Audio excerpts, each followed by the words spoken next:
Assalamualaikum. We will study the protein folding and misfolding and what is the denaturation of protein and what are the chaperones, what is the role of the chaperones in the protein folding. What is protein folding? It is the physical process by which a polypeptide folds into its characteristic and functional three-dimensional structure from a random coil. As you know that polypeptide proteins are made up of the polypeptide chains and these are in the random form. You have studied the primary, secondary and tertiary structures of the proteins. But when they will go into the form, when they become the functional and the three dimension, it is called the protein folding. From its original, from its native side to the functional one. Each protein exists as an unfolded polypeptide or a random coil, and when translated from a sequence of messenger RNA to a linear chain of amino acids. You know the DNA, then the messenger RNA, then the proteins are transcribed, translation, transcription. Protein folding is the process by which protein structure assumes its functional shape or conformational. Protein folding is a process by which protein structure assumes its functional shape or conformation. All the protein molecules are heterogeneous unbranched chains of amino acids. As you know, the proteins are heterogeneous unbranched chains of amino acids. They are called the polypeptides. And by coiling and folding into a specific three-dimensional shape, they are able to perform their biological function for which they are designed. Folding is a complex process and sometimes can result into the misfolding of the proteins. These proteins are tagged and degraded within the cells. During the formation of the proteins or during the folding of the protein, it's a routine that some proteins become misfolded. And these proteins are tagged and degraded, but normally these proteins are degraded within the cells. But sometimes they are not removed properly and then accumulate inside the body. And this occurs particularly in old age. And it can cause the diseases.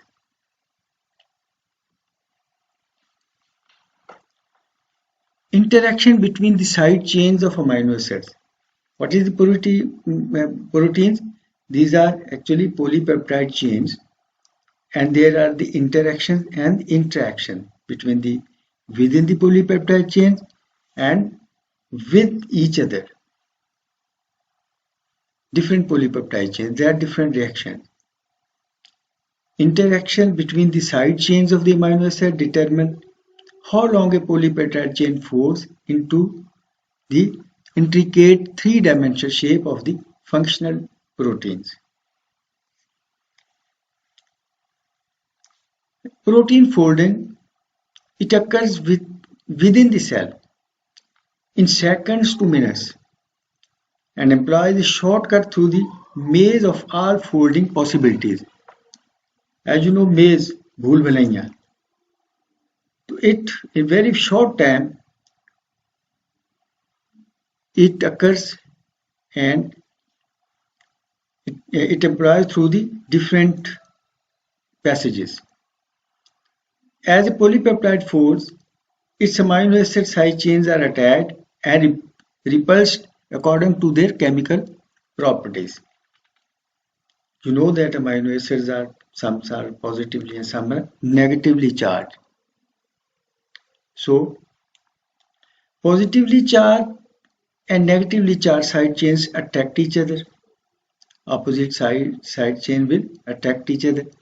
And these are of the amino acids which are present in the polypeptide chains. And similar side chains, they will repel each other. And in addition to interactions involving hydrogen bond, and there are different bonds forming intra and inter polypeptide chains.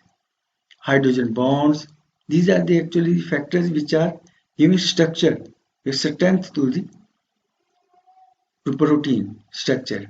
Hydrogen bonds, hydrophobic interactions, disulfide bonds all exert an influence on the folding process. This process is just like a trial and error, and sometimes the possible configuration seeking a compromise in which attractions weigh out repulsion. Sometimes there are attraction, repulsion, and the attraction will weigh out the overcome the repulsions. This results in a correctly folded protein with a low energy state. Then what is the denaturation of proteins? Denaturation of proteins basically results in the unfolding and disorganization. This was the formation, the ultimate formation of the protein. And denaturation, it is the unfolding and disorganization. Amino acids are organized in the polypeptide chains. Polypeptides are organized into the form of proteins. And when there is a denaturation, it results in the unfolding and disorganization from the secondary and tertiary structures, but not accompanied by hydrolysis of peptide bonds. It's very important that in the denaturation protein, the peptide bonds or the primary structure is not changed or the broken. Only the secondary, tertiary and quaternary structure will be broken. And how the denaturation occurs? Denaturing agents, it can done by the heat, organic solvents, mechanical mixing, strong acids or bases, detergents, and ions of heavy metals such as lead and mercury. These are all the denaturing agents. Heat, organic solvents, mechanical mixing, strong acids, bases, detergents, ions of heavy metals such as lead and mercury.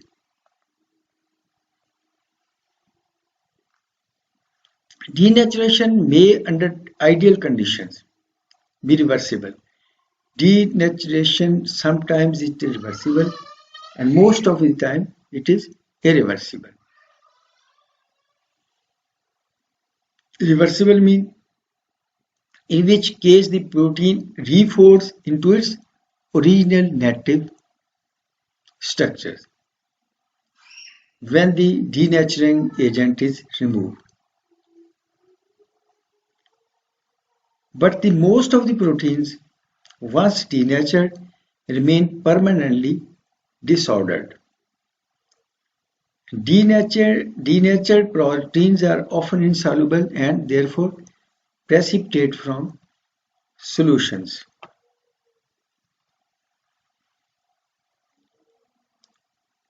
Agents that cause degeneration. Various agents which can disrupt the conformation are, these may be physical agents or the chemical agents. Physical agent, heat, ultraviolet light, ultrasound, and high pressures. And even violent shaking can denature the proteins.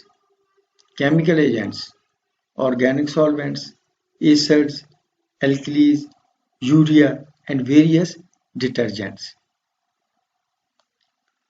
The disruption of protein molecules results in alteration of the chemical, physical and biological characteristics of the proteins.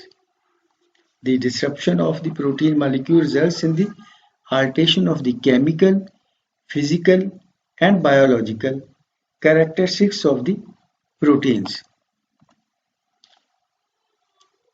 Then the alterations in the protein molecules after denaturation.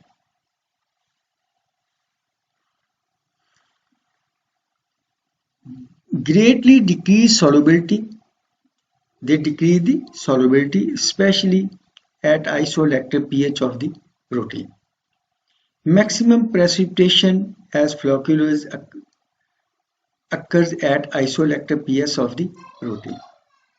Many chemical groups which rather inactive become exposed, which are firstly inactive, they become exposed. For example, sulfhydryl group. Denaturation can be reversible, which is done by the chemical alterations. Then the physical alterations.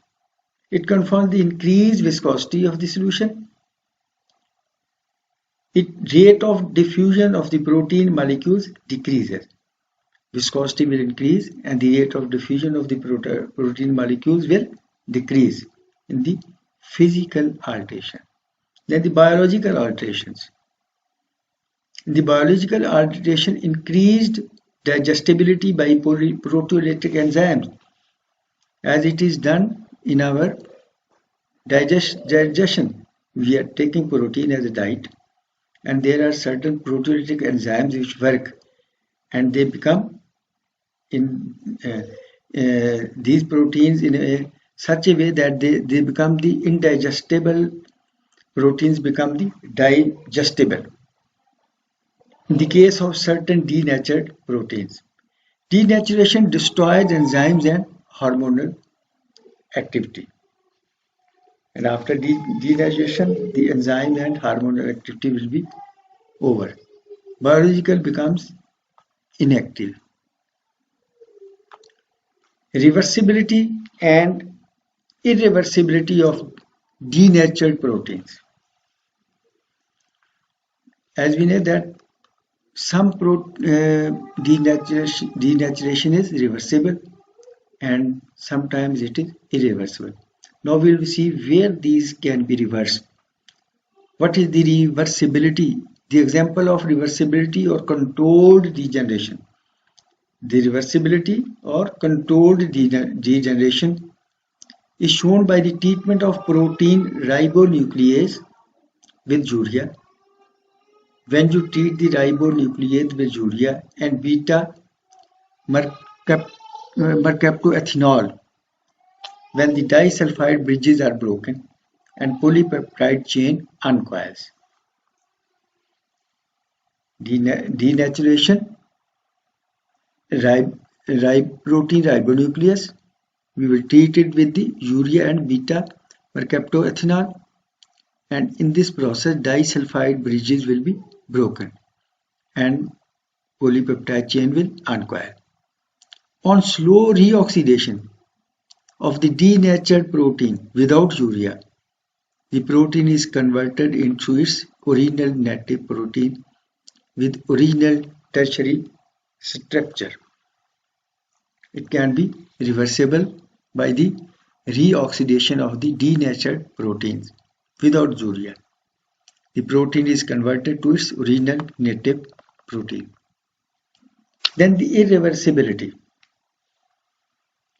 An example of irreversibility or uncoiled denaturation occurs in the daily life boiling of egg,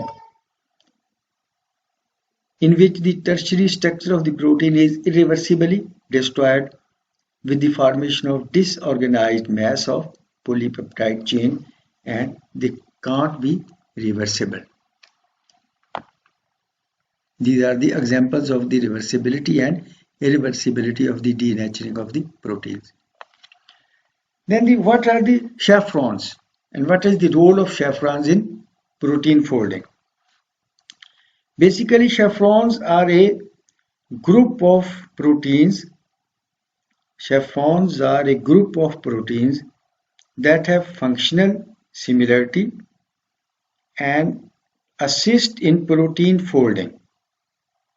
They are proteins that have the ability to prevent non-specific aggregation by binding to the non-native proteins.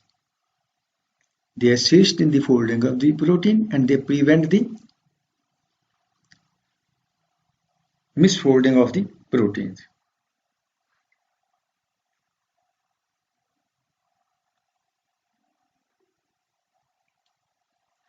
It's generally accepted that the information needed for correct protein folding is contained in the primary structure of the polypeptide.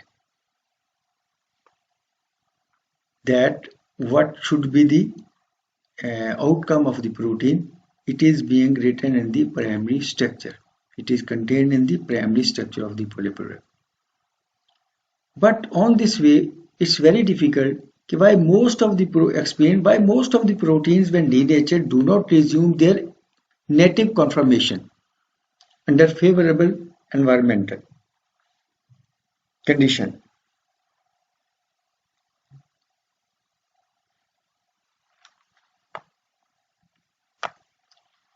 And on some time we can say that this problem is that a protein begins to fold in the stages during its synthesis rather than waiting for synthesis of the entire chain to be totally completed.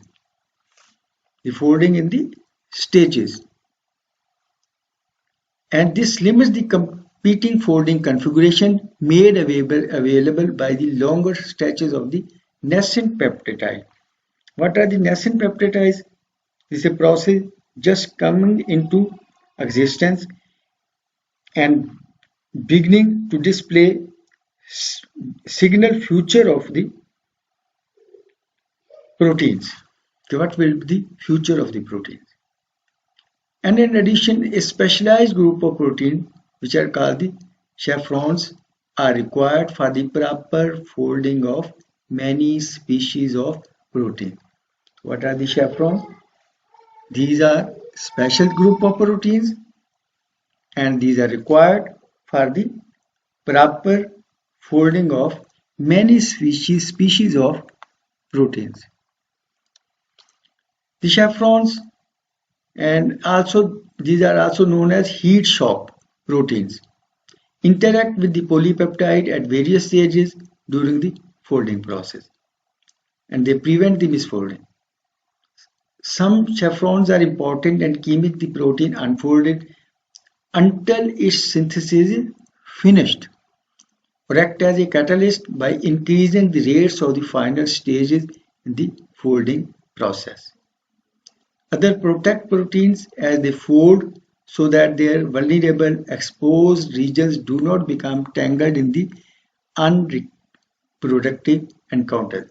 These are two ways. In this way, these are preventing the misfolding. Chaperones, all the chaperones prevent the misfolding of the proteins.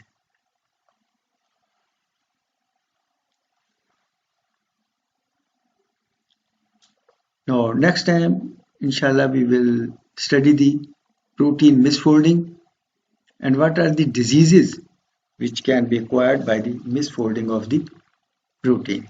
Thank you very much.